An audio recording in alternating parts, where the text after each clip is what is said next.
The countdown to the college entrance exam had turned my house into a war room, practice tests on the dining table, highlighters bleeding neon across textbooks, my mother's voice drifting through the hallway like a metronome. "Your classmate is here," she called, knocking twice. "Don't keep him waiting." I lifted my head from the desk too fast, as if waking from drowning. My hand flew to my lower abdomen. Nothing. No baby, no blood, no pain tearing me in half. Just the stiff fabric of my senior year uniform, the faint smell of detergent, and the sunlight falling through my curtains like it had never witnessed anything ugly. But I remembered the locked door, the heavy bolt sliding into place, the way the man I'd married stood over me while I begged him, while amniotic fluid and blood pooled on the floor, while my vision blurred from agony. I remembered his voice, calm, almost clinical, telling me I deserved it. If you hadn't refused to let her study in your house, she wouldn't have rushed into marriage. She wouldn't have been abused. You owe her this.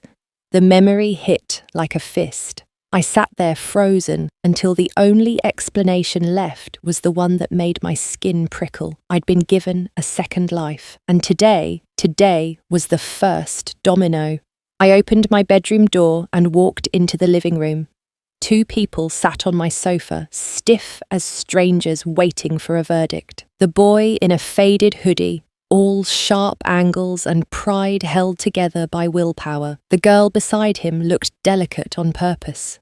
Chin lowered, lashes damp, like she'd practiced sadness in a mirror. In my past life, I'd thought the boy was a miracle. A top student from a poor background, brilliant and disciplined, the kind of person the world pretended to reward. I'd paid him to tutor me, not because he asked, but because my parents wanted my score polished just enough to look good on paper. His name then had been different. This time, I decided he deserved a new one.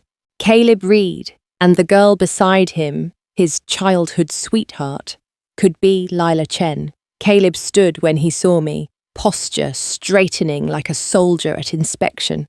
"Harper," he said, like the name belonged to him already. "I brought Lila. Her foundation's weak. It would be better if we studied together." Lila's fingers twisted in her lap. She didn't look at me. Not directly. Not yet. My mother hovered behind me, hopeful and relieved, as if this were a generous favour I should accept with gratitude.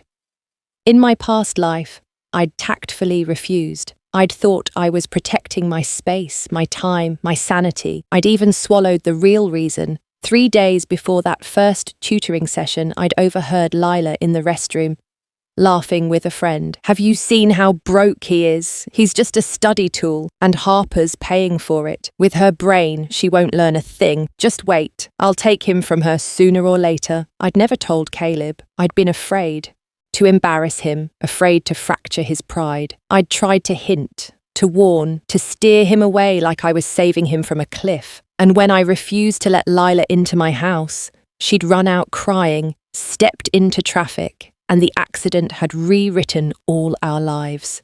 Caleb had used it as a blade for years, sharpening it quietly until he could press it against my throat. Not this time. I walked forward, calm enough to scare myself, and sat in the armchair across from them. "I can't include her," I said gently. Caleb's jaw tightened. "Why? Tutoring you alone is tutoring. Adding one person changes nothing." "It changes everything," I thought, but I didn't say it. Instead, I watched Lila's face carefully, watched the tiny lift of relief she failed to hide, as if she'd expected a fight and was pleased to see me hesitate. Caleb's voice rose. "Harper, this is a critical stage. Can you stop being selfish for once?" Selfish. In my past life, that word had made me fold in on myself, made me apologize for having boundaries, made me pay more, smile more, give more, until I'd handed him not only my time, but my family's company, my future, my entire youth, until he decided my life was an acceptable price for someone else's tragedy. Lila finally looked up, eyes glassy, voice trembling on cue. "Harper, if I can't get into university, my father will force me into an early marriage. Please, save me. I'll repay you. I'll do anything. Save me. There it was. The hook, the bait, the old saviour complex tugging at the same soft place in my ribs. I smiled, small, polite, deadly. Your life is far too precious, I said, for me to take responsibility for it. Then I reached for my phone. Caleb's WeChat was still pinned to the top of my chats, like a joke the universe couldn't stop telling. In full view of both of them, I transferred him the tutoring fee for the month. A clean number, no negotiation, no pleading, no warm-hearted generosity that could be weaponized later. Consider this payment for what you've already done, I said. You don't need to come anymore. Caleb stared as if I'd slapped him. What did you say? I said, I repeated, steady as stone. You're fired. Tutor Lila. She needs you more. I won't get in the way. For a second, Lila's mouth twitched, almost a smile. Before she remembered her role and lowered her gaze again, Caleb's hands clenched, knuckles whitening. His pride, the one thing he guarded more fiercely than his future, flared into anger. Fine, he hissed. Don't you dare regret this. He stormed out. Lila followed, stepping lightly, like someone leaving a stage after a successful performance. And as the door shut behind them, I didn't feel fear. I felt space. I looked down at my hands, unmarked, unbroken, free, and made myself a promise that tasted like air after suffocation. I wouldn't spend a single cent on that. Lunatic again. This time, I wasn't here to be anyone's saviour. This time, I was here to save myself. A strange sense of unreality followed me home for days afterward, like I was walking through a familiar dream, with all the furniture shifted an inch to the left. Sometimes, when the classroom got quiet and the rain tapped the windows, my mind would drift backward and forward at once. The first time I'd ever truly noticed Caleb Reed had been on an evening exactly like this. Back then, my calico cat had slipped out through a crack in the gate and vanished. I'd run the neighbourhood until my lungs burned, calling its name until my throat went raw. I finally found it outside a convenience store, pressed against a stack of plastic crates, eyes huge with fear. And there, under the dripping awning, Caleb had been crouched beside it, calm as if the world had never hurt him. He'd torn a sausage in half, feeding a raccoon dog first, then my trembling cat, like he was dividing mercy into equal portions.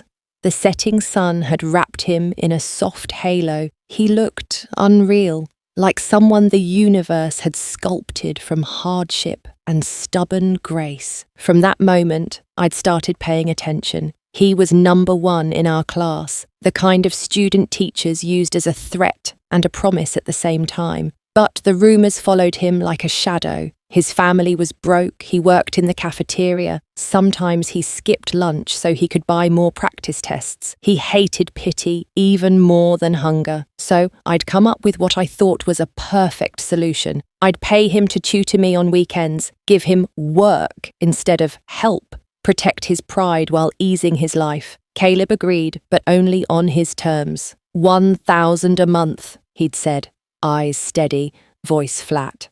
Not a penny more. Back then, I mistook that for integrity. Now, remembering the way those same hands had locked a door on my dying body in my last life, the memory turned sour in my mouth. A halo can be nothing but lighting. A miracle can be nothing but a mask. And still, even knowing what he would become, I couldn't deny the ache of it. The strange grief of watching someone fall before they'd even hit the ground. The drizzle that night grew heavier as I finished working through a complex math problem. I stretched my stiff neck, packed my bag, and headed for the door. It didn't move. I pulled harder. The handle rattled. The lock held firm as a clenched jaw. Hello? My voice bounced off the desks. The school had been out for ages. The security office was too far. The hallway outside was empty except for the wind. Then a thought slid into place with cold clarity. Earlier, it had only been me and Lila Chen in the room. Of course, she'd lingered, smiling too sweetly, waiting until I was distracted and confident and alone. A soft sound came from outside. Footsteps, a muttered complaint, half to himself. Is someone seriously still in here at this hour? And my throat tightened at the familiar voice. It didn't belong to my past life. It belonged to this one, to the future that might still be mine. "Evan!" I shouted. "Evan Cole! Help! I'm locked in!" The knob jiggled from the other side. Evan tested the door, then the frame, then the lock. Calm but quick. "Yeah, it's stuck. Don't panic." I could hear him inhale, thinking fast. "Wait here, I'll get the key from the old janitor." He took 2 steps. Thunder cracked like a whip. The lights flickered once, twice, then died. I shrieked without meaning to, clapping my hands over my ears and crouching beside a desk, heart racing in that primitive, ugly way fear always arrives. Evan spun back immediately, footsteps pounding closer. A hard kick hit the door. The lock gave. The door swung inward with a groan, and a sliver of emergency light from the corridor spilled across the floor like a promise. Evan stood there, breathing hard, rain dampening his hair, his eyes scanning me as if counting my limbs. "Come on," he said, holding his hand out. "Let's go." Outside, the rain softened into a gentler hiss. Evan opened a single umbrella and angled it to cover me first, leaving his own shoulder to get wet without complaint. We walked in silence for a while, not uncomfortable exactly, just new, like we were learning the shape of each other's presence. "To be here this late," I blurted, grasping for conversation. "Were you getting something?" He lifted the book in his hand. A math competition guide, thick and worn, corners softened from being carried everywhere. His ears reddened. "Yeah, kind of embarrassing. I was stuck on a problem, lost track of time." I looked down, nudged a pebble with my shoe. "You do competition math?" Evan chuckled softly. "I started out the same as you, grinding through problems, feeling dumb. Then I learned a few tricks and realized math is actually straightforward when someone shows you the doors, instead of laughing at you for not finding them." He glanced at me, expression suddenly serious. "If you don't mind, I can show you those tricks. No charge." The word "no charge" hit something tender in me. In my last life, every kindness had come with a hook, and every hook had eventually become a chain. "Okay," I said quietly. "I'd like that." By the time we reached my street, the rain had stopped completely, leaving the world rinsed clean.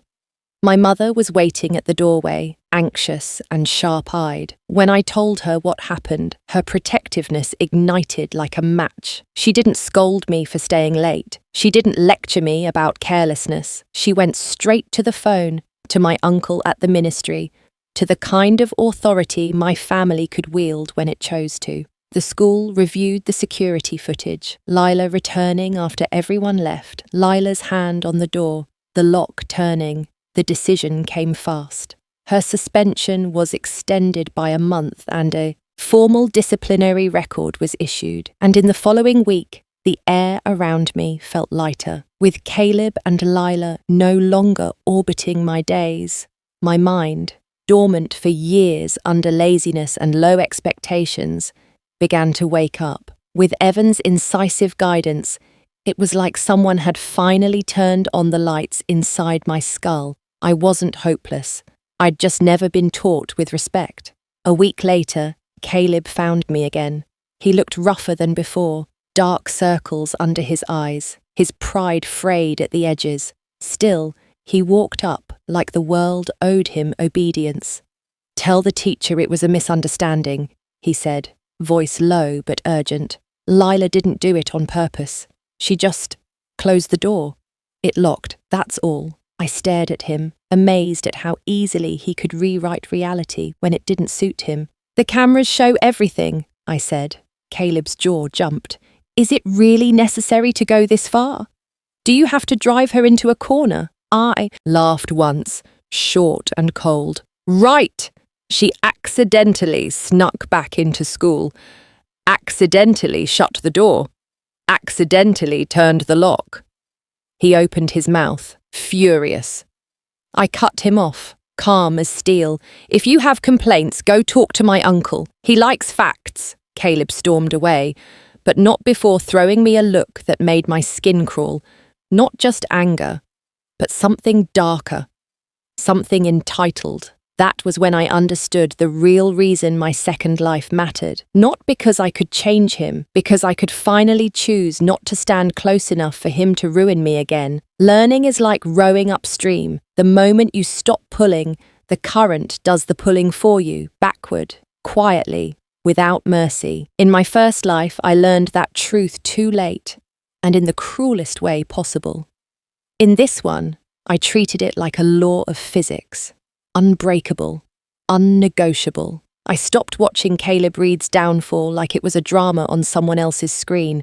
I stopped listening to the whispers about Lila Chen and the gang and the motel photos and the back injury and the retake year. None of that could raise my score. None of that could rewrite my future. So I studied, relentlessly. I left home before sunrise, my breath fogging the air, and returned after dark with the taste of chalk and coffee on my tongue. I turned my phone into a dead brick. I lived in the margins of textbooks and the cramped logic of practice problems. And each time I felt tired, each time my mind begged for the old soft excuses. Harper. You're not cut out for this, Harper. You can marry well instead. I pictured a locked door, a room with no light, a voice telling me I deserved to suffer. That image kept my hands moving. Evan Cole, my unexpected teacher, my blunt, lazy genius with terrifyingly clean logic, marked my papers like he was carving a path through fog. After the second mock exam, he skimmed my work, nodded twice and said, Tier 1 is not a fantasy anymore. After the third, he tapped the score column with the tip of his pen and gave me a rare grin. Top tier is possible, if you don't blink. I didn't. By the time the college entrance exam arrived, even the air felt different, as if the whole world had been holding its breath for this 1 week. The morning of the first paper, Evan stopped me in the corridor and patted my shoulder. Firm, steady, a grounding touch. I'm in the exam hall next to yours, he said. Don't be nervous. I wanted to laugh. I wanted to say, Evan, I've lived through 2 lifetimes. I'm not easy to rattle. But when I walked into the hall and sat down, before the papers were even handed out, my hands started trembling so hard I had to press them flat against my thighs. Because I knew, better than anyone, I knew how much bloodless violence it took to become a different person. I knew what it cost to fight the version of myself that had been trained to surrender. I wanted this outcome with a hunger that felt like prayer. The exam passed in a blur of ink and silence. There were questions I couldn't solve, big ones that stared back like cliffs. But I didn't collapse.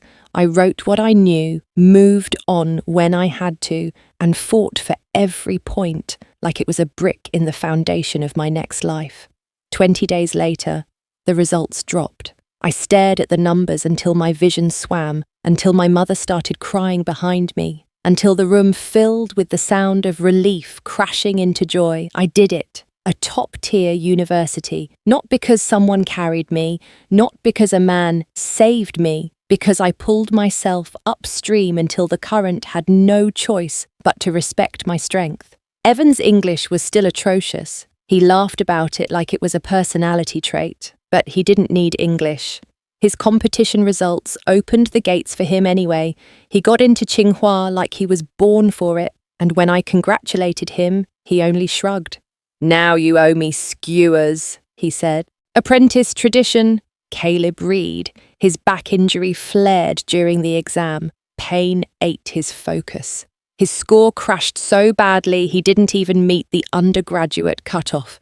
He talked about retaking, but Retaking required time, and time required money, and money required someone who still believed in him. I wasn't that person anymore. Without my quiet support, his life slid back to the starting line, and he got stuck there, caught between a resentful family and his own wounded pride, like a man staring at a locked gate while blaming the sky. Lila didn't even sit the exam. She drifted deeper into that off-campus crew, loud, reckless, hungry for quick cash and attention. The gang leader became her new son, and she orbited him with the devotion of someone who knew exactly how to survive. I heard Caleb tried to crawl back into their world too. He needed money for the retake year, needed a shortcut, needed someone to tell him he was still special. Instead, he saw Lila kissing the gang leader, hungry, shameless, hands fisted in the man's collar as if she'd never once been fragile. Caleb didn't take it like a lesson. He took it like a wound. He fought the gang leader in an alley and got beaten so badly he lost his last chance at earning fast cash. The story travelled through school like smoke, half pity, half mockery. The former academic prodigy, face bruised, pride shattered, still believing the world owed him a crown. Then life moved. Years passed like clean pages flipping. I graduated from the School of Economics, Management and Trade. I stepped into my father's company not as a princess playing business, but as a woman with teeth and a spine. I expanded the supply chain, cut waste, pulled us into self-sufficiency, and watched the numbers climb like a tide that couldn't be argued with. Evan, impossible Evan, ran his own venture through college and slid into my world as my partner. His patent integrated with my company's core line so perfectly, it felt like fate had signed the contract itself. In 2 years, we opened 3 branches in 2 neighbouring cities. One night, after a business dinner, we called a designated driver. The car rolled into the garage. The driver lingered in the shadows, staring at me like he was staring at a ghost. "Harper," he asked hoarsely, "you don't remember me?" I leaned closer, scanning his face like a painful puzzle. The grey in his hair was too early. The exhaustion in his eyes was too deep. But the bones, those sharp bones, that stubborn jaw, Caleb. Evan walked a few steps away without being asked, giving me space like he understood boundaries are also love. Caleb swallowed hard. "Since graduation, I've been having dreams, like another version of us. In the dream, you helped me. You stayed. You were my rock. We got married. We had a baby. The future was bright. Perfect." His voice cracked. "And now look at me. Why did it turn out like this?" His hands shook. He clutched his head, then dropped to his knees like the weight of his own choices finally reached his spine. I watched him, this man who once called me selfish, who once demanded I sacrifice myself for his romance, who in another life locked me in a house and used my death like payment. And I felt nothing soft, no pity, no nostalgia, no urge to rescue, only clarity. "Dreams can feel real," I said quietly, "but they're not a second chance. They're just a mirror." I turned and walked away. Later, I never learned how Caleb's days unfolded after that. Whether he clawed his way back or sank deeper, my life kept moving forward. And when, years after that, I saw his name in a news report, stalking, kidnapping, a seaside cabin, 20 days of torture, and the victim identified as Lila Chen, I didn't feel triumph. I felt the cold confirmation of something I'd known from the beginning. Some people don't fall because no one saved them. They fall because darkness was always waiting inside them, and all it needed was time. That night, the scent of food filled my kitchen. Evan had cooked, lavish, ridiculous, proud of himself. He wrapped his arms around me from behind and rested his chin near my shoulder. "Any big news today?" he asked, nudging my hair aside. I changed the channel. I leaned back into him and let the warmth be ordinary. "Nothing much," I said. "Just Trivial stuff. Outside, winter wind shook the plum blossoms. Inside, the house smelled like a feast. And for the first time in 2 lifetimes, I understood what prosperity really was. Not money, not rank. Peace that no one could lock away from me again.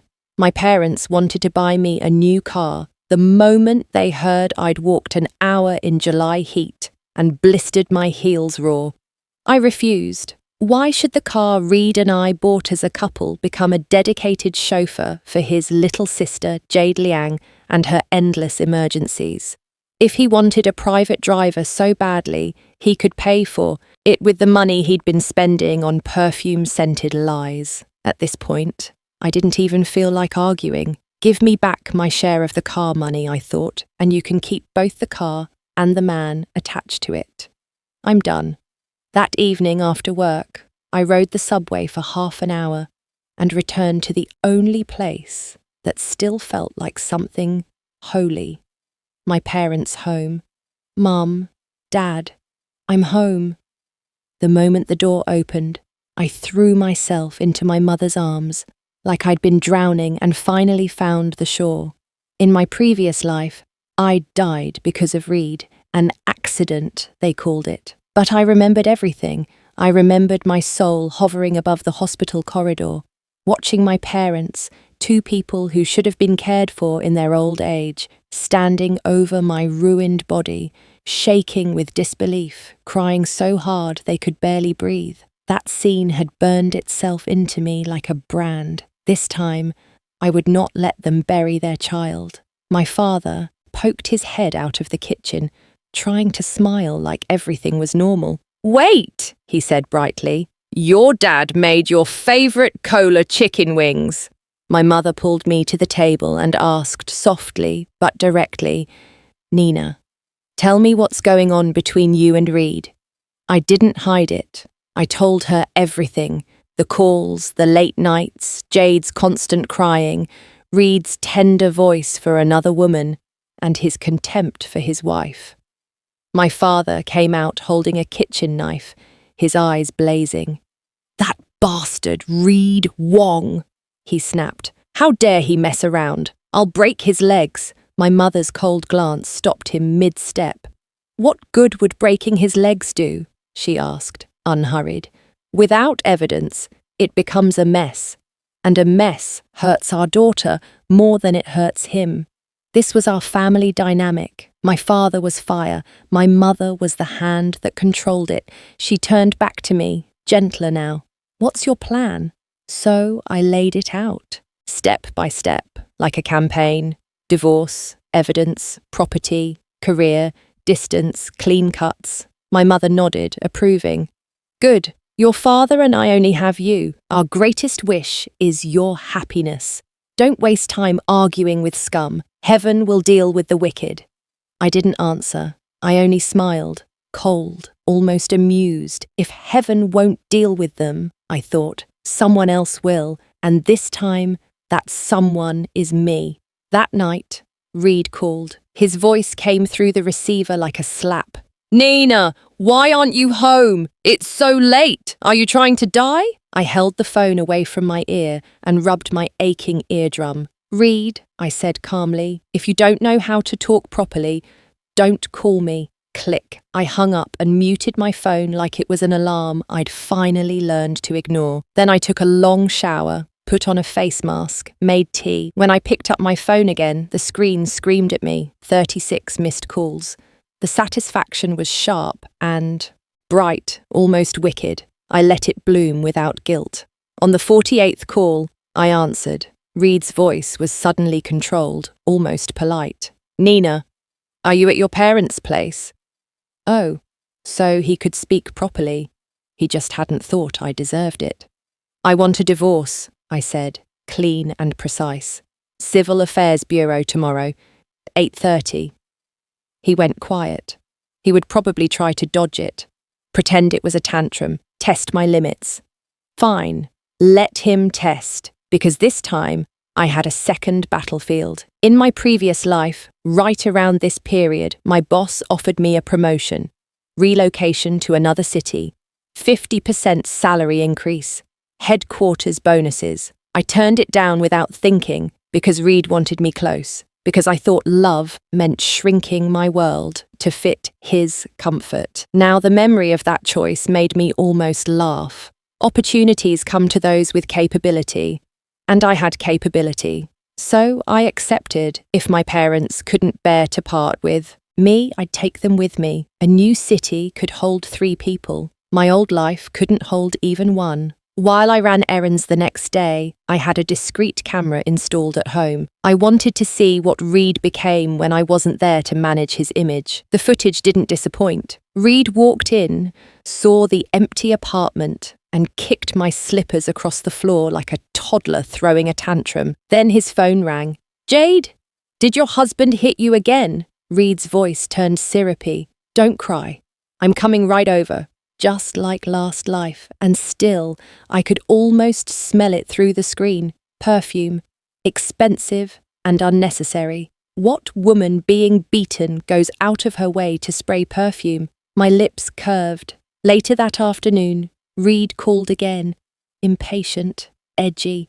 "Nina, are we doing this or not? Stop playing games. Give me an answer." The background on his end was too quiet. Reed never skipped work just to scream at me. When the pattern broke, it meant something was hiding underneath.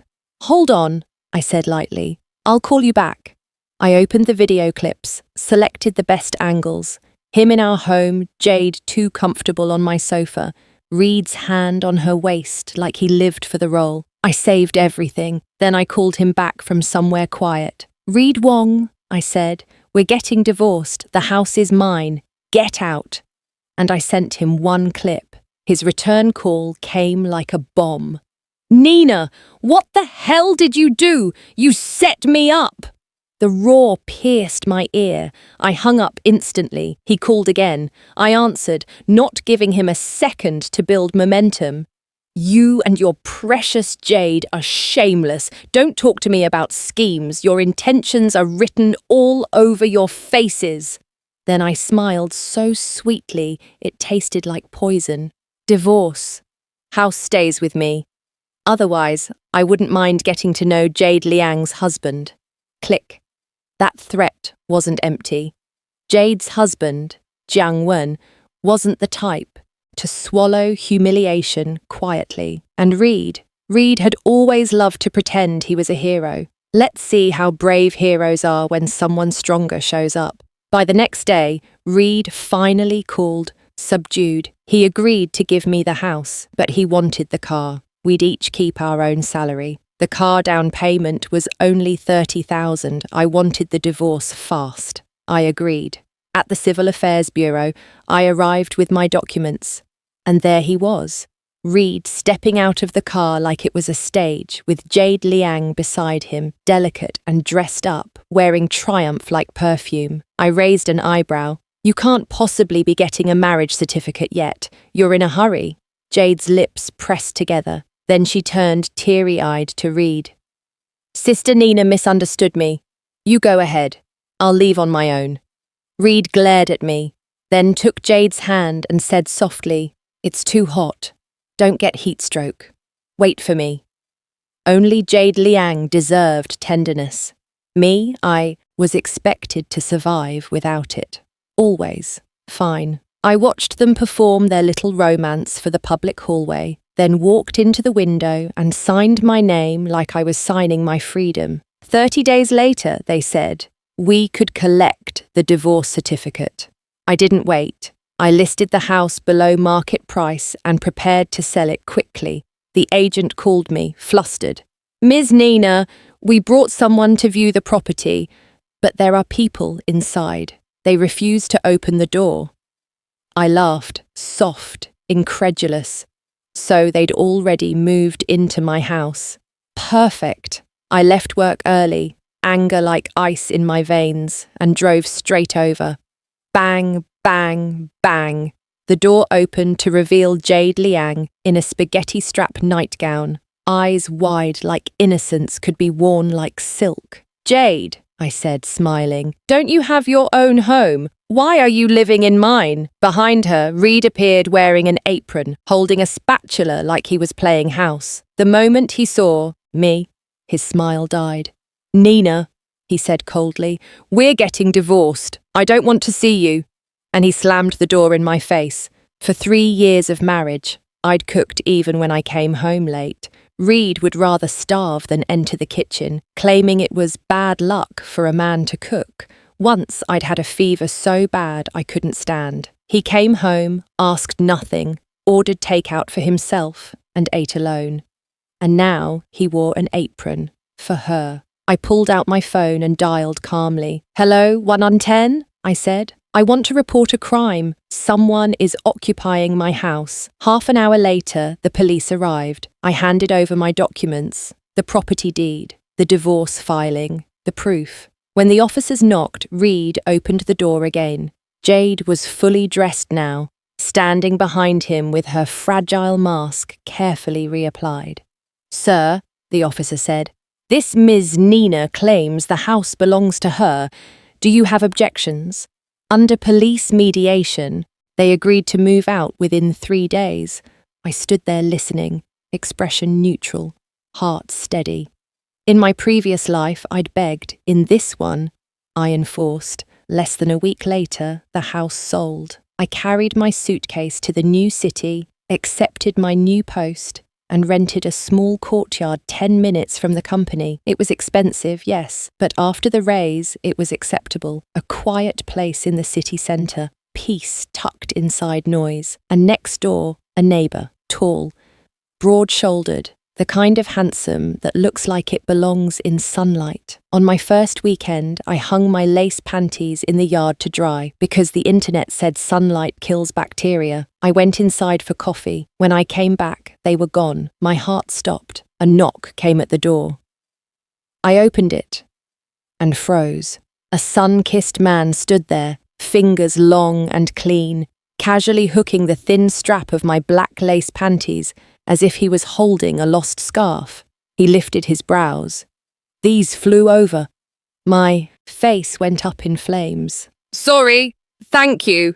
I snatched them too fast, and the strap tangled around his finger. Panic made me clumsy. I fumbled to untangle it, my fingertips brushing his warm skin, my hands gripping his fingers like they were suddenly the most dangerous thing in the world. Half a minute felt like a century. When I finally freed the strap, I fled back into my yard and shut the gate like it could erase my humiliation. From outside, his voice came, cheerful, unbothered. It's okay. Things fly over fences all the time. I swore to myself, never again, never in my life would I hang underwear outside. And then, on Monday, destiny laughed at me. I walked into a meeting with 2 colleagues at the city's largest conglomerate to pitch next year's advertising contract. The man who walked in to negotiate with us was my neighbour, the same tall, sun-kissed face, the same calm eyes.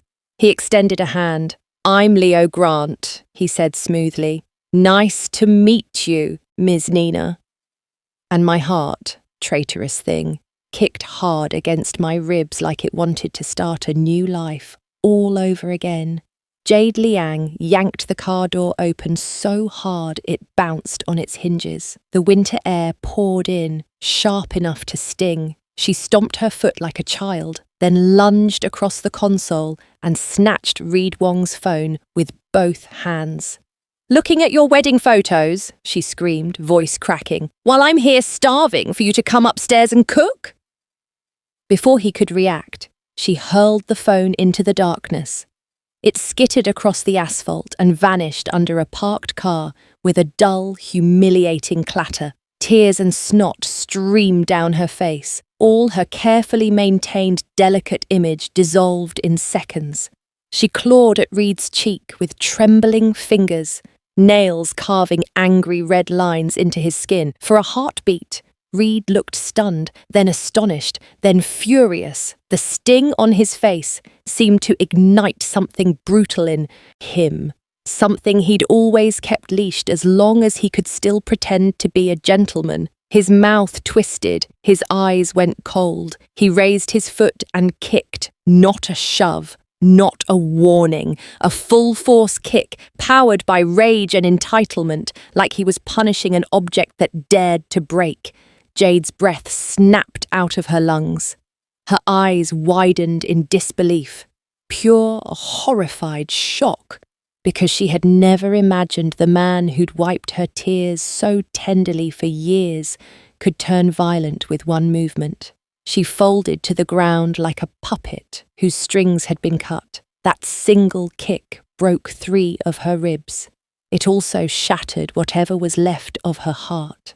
The moment she woke up in the hospital, wrapped in bandages and humiliation, she wouldn't look at him. She didn't cry anymore. She didn't cling. She stared past him as if he were air. Reed panicked. He apologized, begged, promised, brought soup. He acted like repentance could rewind a kick. But Jade's eyes stayed empty. And then, like the universe enjoyed ironies, someone came to visit her. A man dressed head to toe in designer brands, the kind of man whose watch could buy Reed's entire year. He carried flowers and fruit and a quiet confidence that made the nurses smile without meaning to. Reed watched from the doorway, bloodshot-eyed, jaw tightening until it trembled. When the man left, Reed grabbed Jade's wrist and demanded, "Who was that? What's your relationship with him?" Jade frowned, like his voice offended her ears. She looked at him with disdain and sneered. "Mind your own business. Mind my—" Reed's face twisted. His hands slid to her shoulders, gripping too hard. "You can't treat me like this. I divorced for you. I lost everything. I only have you." It wasn't love. It was possession, desperate and ugly. "Let go," Jade hissed, wincing. "You're hurting me." Her ribs weren't even fully healed. Tears spilled from pain more than emotion. They struggled in the hospital room, a messy tug-of-war between a man who needed ownership to feel alive and a woman who was finally realizing she'd traded one cage for another. The door opened. A doctor walked in with a file, eyes tired from giving bad news. "Ms. Jade Liang," he said gently, "your test results are back. You have liver cancer." The words hit like a lightning strike in a sealed room. Reed went pale, then frantic. He borrowed money from friends, from co-workers, from anyone who didn't slam the door in his face. He sold his car. He promised he'd do anything. He swore he'd make it right. But surgery was only the beginning. Post-op care cost more than Reed could comprehend. The debt grew teeth. The phone calls came at night. His name rotted in the industry. His friends stopped answering. His pride split open like fruit left to spoil. One late autumn night, under the double weight of fear and debt, Reed did what men like him always do when reality stops flattering them. He ran. He pulled out his SIM card, snapped it free, and tossed it into the trash like he was throwing away accountability. Then he vanished into the city. Jade died alone in a cold rented room on the first day she watched snow fall outside her window. No one held her hand, no one cooked her soup, no one said, "I'm here." Her landlord discovered her days later after repeated knocking and no answer. By then, Reed was drowning in debt, blacklisted, and forced to change careers. The love story he'd paraded in front of me had rotted into a cautionary tale no one wanted to claim. Meanwhile, my world kept expanding. In my new city, I was thriving. By year's end, my performance was outstanding, best among the newly promoted branch managers. The bonus was generous enough to make my hands shake when I saw it. Not from greed, but from vindication. I was too busy to go home for New Year. So I called my parents. "Mum," I coaxed, "we only get half a holiday. Why don't you and Dad come here? Celebrate with me. I'll book your tickets." My mother hesitated for half a second, like she didn't want to burden me, then softened. All right, we'll come in the next few days. We can even do New Year shopping early. I could hear the worry behind her voice. When I left, I'd just divorced. I'd gone to a strange city alone. To parents, that kind of distance always feels like danger. They arrived on the high-speed train with bags full of small things, food, vitamins, warm socks, like love could be packed and delivered. On the way, my mother reminded my father quietly, "If you see Nina, don't mention Reed again." My father gritted his teeth. "I know. If not for you stopping me, I would have beaten him half to death." When I came home that night, my courtyard was already transformed. Red couplets, lanterns, colourful string lights looped around the eaves, New Year's warmth stitched into every corner. "Dad, Mum," I laughed, stunned. "You just got here yesterday and you already bought this much." My mother adjusted the sofa cushions like she was rebuilding my life one soft detail at a time. "Your father asked a young man for directions this morning," she said casually. My father, in an apron, carried dishes to the table like he'd been waiting his whole life for this simple joy. "Change your clothes, wash your hands, dinner's ready." Then he added, almost too casually, "I invited someone to join us." Ding dong, the doorbell rang. "Go open it," my father called, smiling far too innocently. I jogged to the gate, pulled it open, and froze.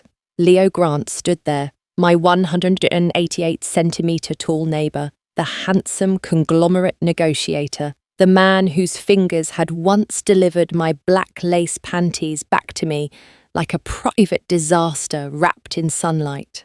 "Hi," he said politely, eyes steady. "Your dad invited me." I stared, speechless. How did my parents, who arrived yesterday, become this familiar with my neighbour?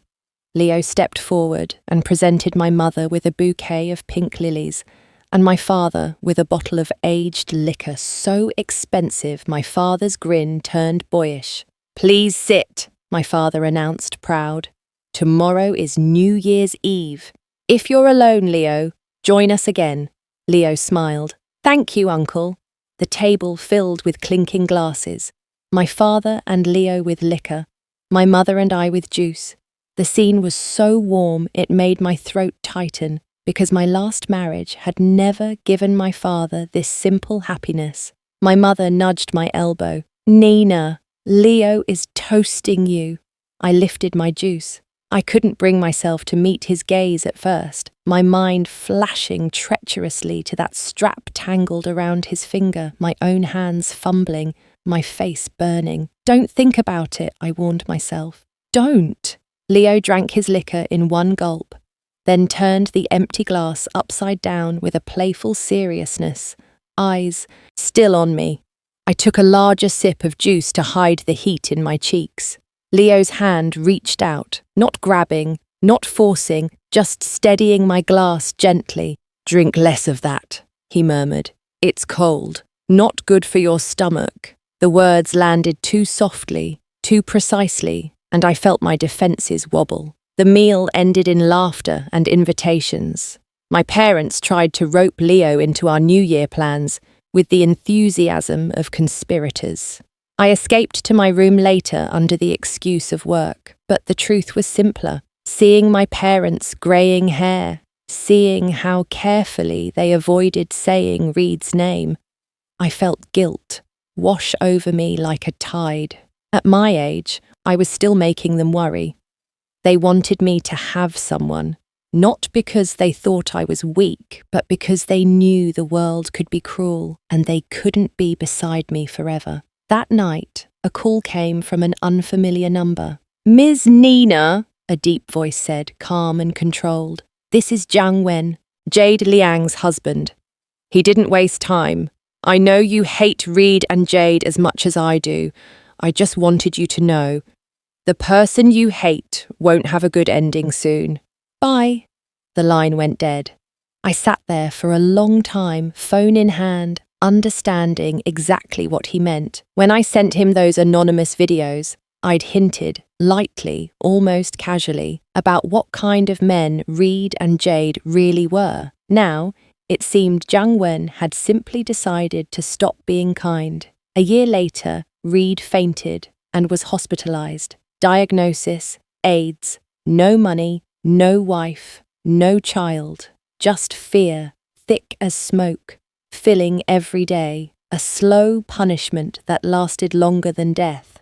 And me, I kept rising. I bought the little courtyard I lived in. I brought my parents to stay whenever I could. I signed one big order after another. I slept well. I ate well. I laughed more than I ever had in my marriage. One evening, Leo called. "Nina," he said brightly, "are you almost off work? I'm waiting."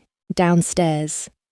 At some point, without drama or destruction, he'd become my boyfriend. And because I was satisfied, because my life finally felt like mine, I kept postponing his proposal, not out of fear, but out of peace. "I'm coming," I said, smiling as I shut down my computer. A long text message slid onto my screen, from Reed, an apology, a confession, a final attempt to paint himself as a victim. I didn't read to the end. I deleted it. Even now, he still blamed everyone else, still refused the smallest responsibility. Leo noticed my pallor the moment I stepped outside. He grabbed my arm lightly, checked my forehead like he was allowed to worry about me. "What's wrong?" he asked. I smiled up at him. "Nothing, just tired." And it was true. I wasn't pale because I missed Reed. I was pale because I'd spent 2 lifetimes learning one lesson. Some men don't deserve your anger. They deserve your absence. Leo's face, handsome, warm, real, lifted my mood. Like sunlight on a cold day, I slipped my hand into his. "Let's go home," I said. And this time, I meant a home that would never lock me out of myself again.